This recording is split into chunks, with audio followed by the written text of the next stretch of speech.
Good morning बच्चा। आज हम लोग अपना नागरिक शास्त्र के सामाजिक आर्थिक एवं राजनीतिक जीवन का जो भाग 3 बुक है उसका जो अध्याय 1 है भारतीय संविधान, उसका कुछ महत्वपूर्ण प्रश्नों को हम लोग देखते हैं। इससे पहले का वीडियो मैंने आप लोगों को सारे कॉन्सेप्ट वगैरह समझा दिया है। अब कुछ छोटे छोटे प्रश्नोत्तर हैं जिनको आप समझ लो तो आपका ये अध्याय पूरा कंप्लीट हो जाएगा। मैंने यहाँ कुछ संग्रह किए हैं क्वेश्चंस के भी और ऑब्जेक्टिव के भी, मतलब लॉन्ग उत्तरीय भी है, दीर्घ उत्तरीय भी है, लघु उत्तरीय भी है और आपका ऑब्जेक्टिव भी। ठीक है बच्चा, चलिए शुरू करते हैं।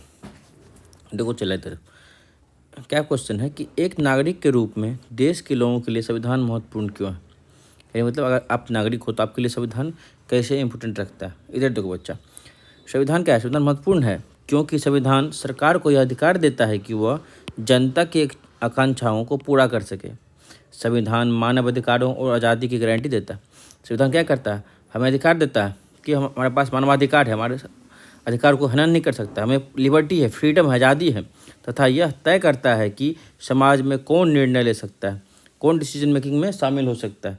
जैसे कि हमारे लिए निर्णय कौन ले सकता है, जो हमारी कार्यपालिका विधायिका होता है, न्यायपालिका होता है, उस पर न्यायपालिका डिसीजन लेती है विधायिका के कहने पे, ठीक है, या कानून बनाने में इन लोगों का हाथ होता है।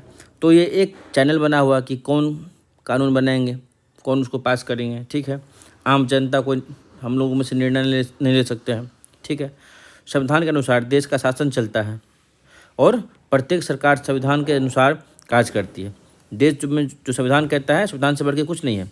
क्या है श्रेष्ठ, क्या भारत के लिए संविधान श्रेष्ठ है। देखो संविधान देश के लिए देश के अन्य सभी कानूनों से श्रेष्ठ होता है। वही बात हुआ, संविधान सबसे सर्वोपरि है। यह सर्वोच्च कानून होता है जो सरकार के अंगों तथा नागरिकों के आधारभूत अधिकारों को परिभाषित तथा सीमांकित करता है। सीमांकित मतलब क्या बचा यहाँ पे, कि आपको अधिकार का आपको लिमिट करता है, आपका ये अधिकार यहाँ तक अधिकार है, ठीक है। आपका क्या लिमिटेशन है और क्या ड्यूटीज है, आपका क्या आपका राइट्स, क्या आपका ऑब्लिगेशन है, ठीक है। चलिए आगे देखते हैं, आप इसको नोट कर लो अपनी नोटबुक में। अच्छा, दूसरा क्वेश्चन क्या है कि स्वतंत्रता जो है, स्वतंत्रता के आंदोलन के दौरान भारत के लोगों ने अपना संविधान बनाने की मांग क्यों रखी। जब एक लंबा काल पीरियड था 1857 के से लेकर 1947 तक काल पीरियड जो है, इसके दौरान क्या रहा कि जो भारतीय है वो अपने लिए एक नया संविधान का मांग क्यों कर रहा था, इसके पीछे कारण क्या था। अब देखो यहाँ पे लंबे अरसों से अंग्रेजों द्वारा दमनपूर्ण शासन से त्रस्त आकर भारत के लोगों को लगने लगा कि जब तक अपना संविधान देश में लागू नहीं होगा। देखो क्या था कि लंबे समय से आप जानते हो 200 साल करीब अंग्रेजों का शासन रहा, दमनकारी नीति रहा, अत्याचारी नीति से हम लोग को प्रशासन किया। वो जो हमारे समाज के लोगों हैं उनके साथ काफ़ी मात्रा में अत्याचार करते थे। तो इन चीज़ों से हमारे जो देश के आम जनता थे वो लोग त्रस्त आ चुके थे, परेशान हो चुके थे।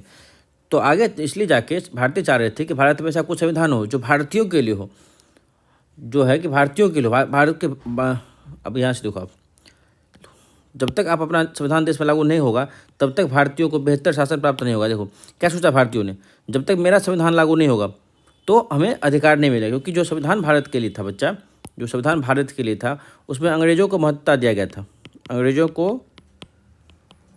महत्ता था। आप ये जान लो कि यहाँ तक कि जो जज होते थे ना, जो जज थे, अगर कोई भारतीय जज है, भारतीय जज था तो वो है कि आप अंग्रेजों के विरुद्ध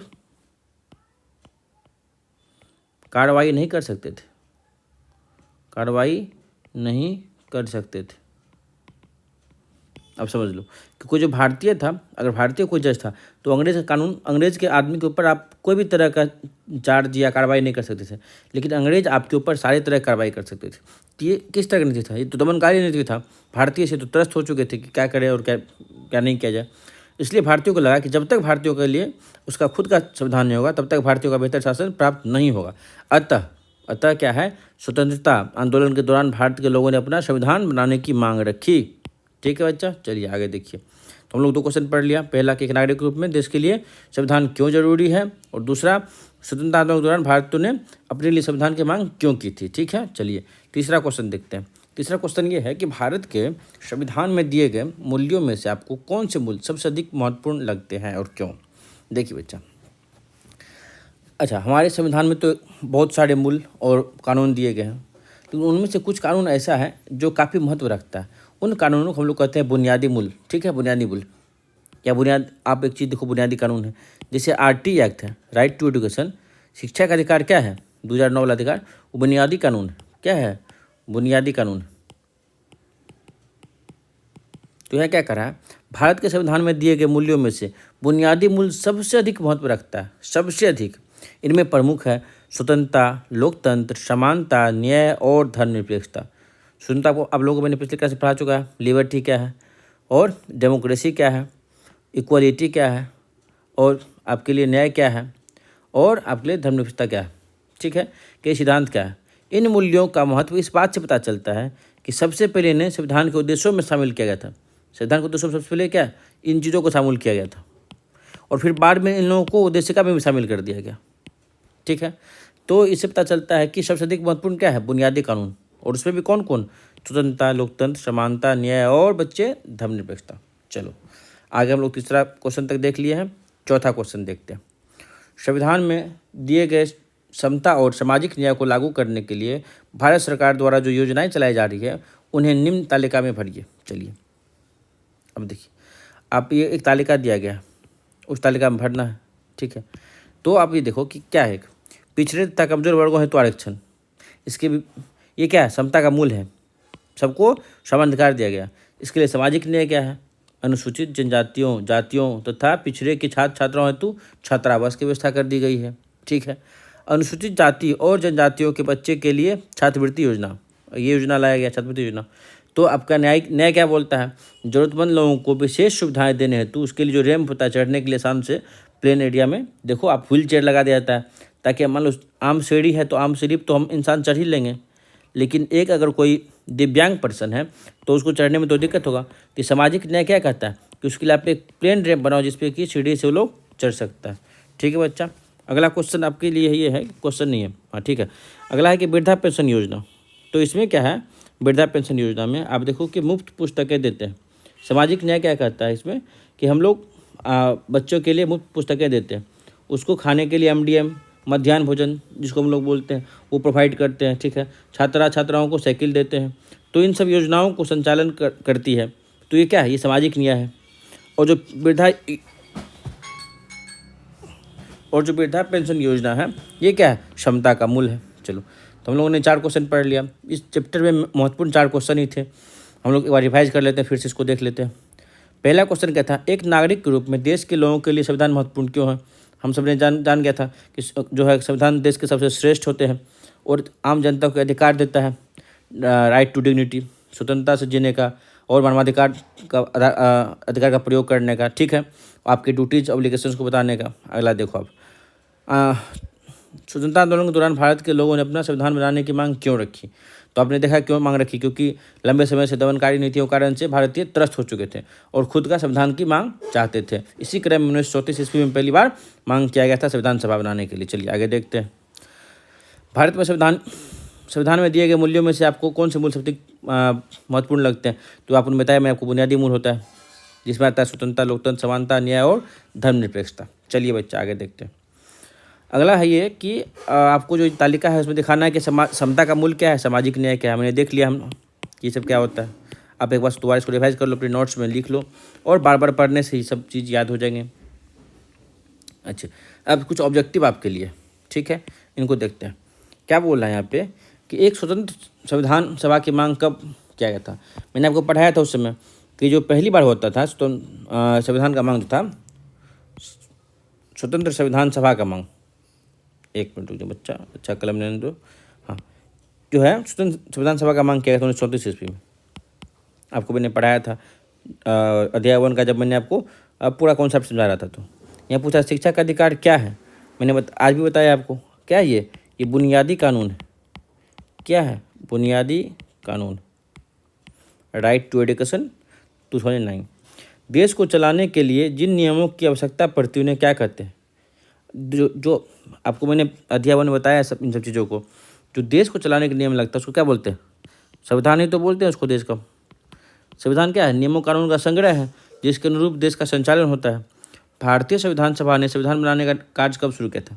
ये देखो बच्चा, मैंने पिछले क्लास में आपको इन डिटेल सब कुछ बताया, फिर भी मैं रिपीट कर रहा हूँ कि देखो क्या पूछ रहा है, भारतीय संविधान सभा ने संविधान बनाने का कार्य कब शुरू किया था। ये 9 जनवरी 1946 को स्टार्ट हुआ था और फिर जाके 26 नवंबर 1949 को लिखने 49 को ये काम लिखने का काम पूरा हो गया था और देन जाके 26 जनवरी 1950 को फाइनली इम्प्लीमेंट हो गया था। क्या इम्प्लीमेंट हो गया था? इम्प्लीमेंट यानी लागू हो गया था। चलो बच्चा, 3 चीज़ों का रखना। 9 जनवरी 1946 को स्टार्ट हुआ था और 26 जनवरी 1949 को लिखने का काम पूरा हो गया। 26 जनवरी 1950 को इम्प्लीमेंट भी लागू हो गया था और यहाँ से यहाँ तक बनाने में कितना समय लगा था बताया था मैंने आपको, 2 वर्ष 2 ईयर 18 मंथ्स एंड 11 डेज लगा था। इन चीज़ों को अच्छे से याद रखेंगे आप। चलिए देखते हैं आगे। भारतीय संविधान के डैश में धर्मनिरपेक्षता समाज की कल्पना की गई थी। क्या पूछ रहा है हमें कि भारतीय संविधान के डैश में किस में, देखो तो ये चीज़ क्या है, ये हम लोग जस्ट पढ़े थे अभी, धर्मनिरपेक्षता, स्वतंत्रता और समानता, ये कहाँ है? ये बुनियादी मूल में, बुनियादी मूल्यों में है। ठीक है, अब देखो सन 1928 में डैश और कांग्रेस के 8 अन्य नेताओं ने भारत के संविधान की एक नई रूपरेखा तैयार की थी। ये कौन लोग थे जो मांग किए थे? मैंने आपको पढ़ाया था पहला क्लास में कि जो मोतीलाल नेहरू थे, मोतीलाल नेहरू, ये कौन थे? ये जवाहरलाल नेहरू के फादर थे। He was a great freedom fighter.